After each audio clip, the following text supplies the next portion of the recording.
In today's video, we're going to go over the top 5 maps that were introduced in Unturned in this year. Now, we're not going to go over curated maps only, we're going to go over workshop maps as well. Now, I have played in every single one of these maps, so this is why I am recommending to you. But first, make sure to drop a like, let's try to reach 100 likes, and subscribe if you haven't already. In the last video, I announced a mythical giveaway, and today we're going to roll another one, which is a Firefly Bust helmet. If you guys want to win this, make sure that you have liked, subscribed, and comment something below. And let's get straight into the video, but first, a word from our sponsor.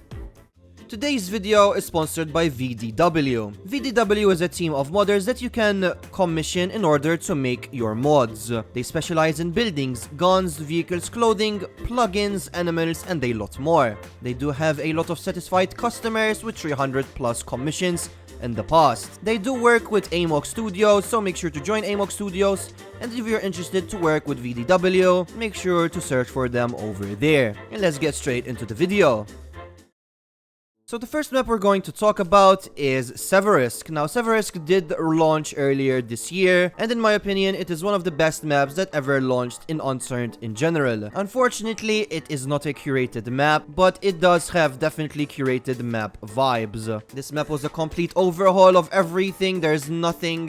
So on Seisk, there's absolutely nothing vanilla. Everything is custom, including custom sounds, such as footprints, gunfire. Literally everything that you see in Seisk is completely custom. As you may see, even the zombies, for example, right now have custom clothes and everything. This map is also pretty highly optimized. It does run smoothly even on low-end devices. Since it is a small map as well, you don't really require a very strong PC in order to play on it. It does have lightweight file size. It doesn't really take much space as well when you install this map. Something else that this map also prides itself is that it doesn't have a lot of space on your system, meaning that it is a very small file in order for you to download it. Now, this map does have over 500 custom items. They are all original, ranging from loot, food, medicals, and clothing. As we mentioned earlier, there's literally no vanilla stuff. In this map, there's also 44 plus amazing gun models, which more added in the future as well. The guns are aimed to be real Soviet and 2000s era weapons, with all of them having unique sounds, animations, and also balance. I did play this map quite a lot myself, especially when it launched, and I gotta say that this map is absolutely beautiful. The progression for it also is really good, especially the progression to going into the dead zone. It's not really that easy in order to go there, but it also does give you a lot of PvP,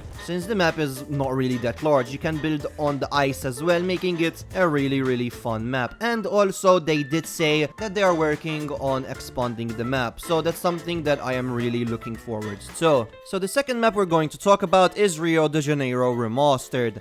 Now, Rio de Janeiro Remastered was also released this year, but the main Rio was actually released a few years ago. But this year we got ourselves the updated version. So a lot of new changes actually. There was so many changes. I actually did play it and I did enjoy it quite a bit. Unfortunately, not a lot of people play it though. But I do think that this map is quite a lot of fun. It does have a lot of nice survival vibes to it. So if you're a single player person that would love to play on, just chill a bit, I do think that this map is a lot of fun for you. Now basically, with this remastered version, there were newly added and redesigned locations. There were a lot of new animals, including legends such as monsters. There are jaguars, there are frogs, there are capybaras. There's a lot of cool animals added as well. There are also recipe books that were added. So for example, if we go and search and type DIY book, you would require the DIY book in order to craft certain items for your base, giving recipe books quite importance. There are also a lot of new guns. There's a lot of quests as well. You can literally go in the wilderness and build a base there, or you probably will find a bunch of animals as well. With this, there were also new skins added as well, since this is the only curated map that was launched this year, so there was a bunch of new skins added as well. This also did have 80 plus vehicles and 2000 plus items for you to explore, for you to collect, including a lot of items such as, for example, there we just got an old remote. Progression in this map isn't really that hard either. All you would require is just a gas mask. There's a boss fight that you can get into as well in the dead zone. So I do think that this map is pretty good. It is pretty underrated and definitely worth to check out if you guys have never played it yet. The next map we're going to talk about is Overcast. Now, Overcast is another workshop survival map, which is actually really cool. Now, just by opening the map, you can already tell that there's some details that you can get, such as there's horde beacons, no build zone, and dead zones. So it does give you an indication of where you can go in order to survive. Now this map did rework a lot of crafting as well. So for example, there's a lot of crafting items that are completely different than vanilla. There are also custom zombies that you can find in the dead zone. So for example, an Avenger magazine here, it's completely different. It is called an M9 Beretta and it has less ammo. This is just a one example of how they reworked it. It is actually really fun. I did play this multiplayer as well. There's keys around the map in order for you to unlock the full dead zone as well.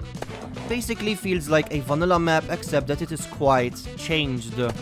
Now this map does have a lot of quests as well. There's multi-tiered quest line where you can also get into the soul crystal. The zombies have been made into an extreme threat where you can only kill them with a headshot. So for example, if you just keep shooting the legs, it won't actually kill them, but with a headshot you can. If you make noise, they will come out of nowhere and hunt you down. So it does give you definitely more survival aspect when you play this map. The next map we're going to talk about is Okinawa. Now, Okinawa does have a lot of items from Rio de Janeiro remastered. So, for example, the guns that you will find, the clothes that you will find, they are mostly similar, but you can also find vanilla guns.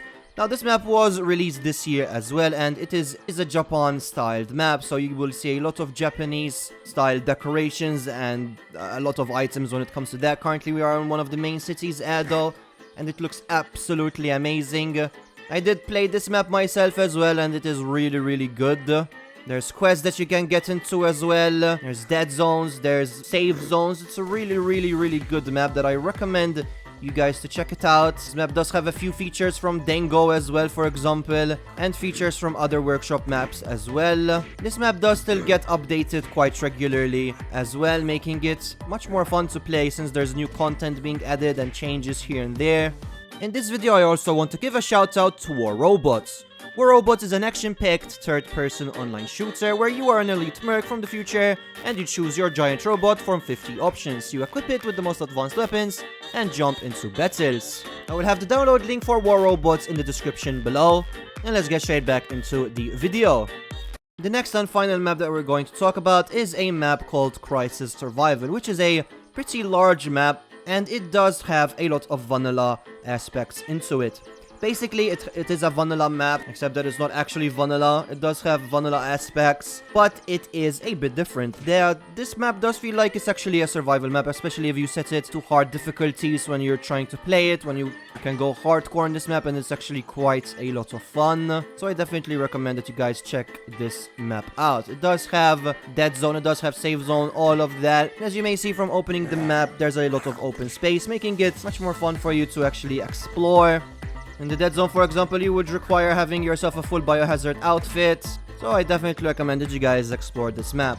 And that is basically it for this video. Let me know if you guys did play any of these 5 maps that I did mention. All of these 5 maps did come out this year, but there's going to be much more maps that I am excited for that's going to come out later this year as well, including Limestone, California Remastered, and France Remastered. Let me know what you guys think. Let me know if you guys will play them, and we'll see you guys in the next one. Bye!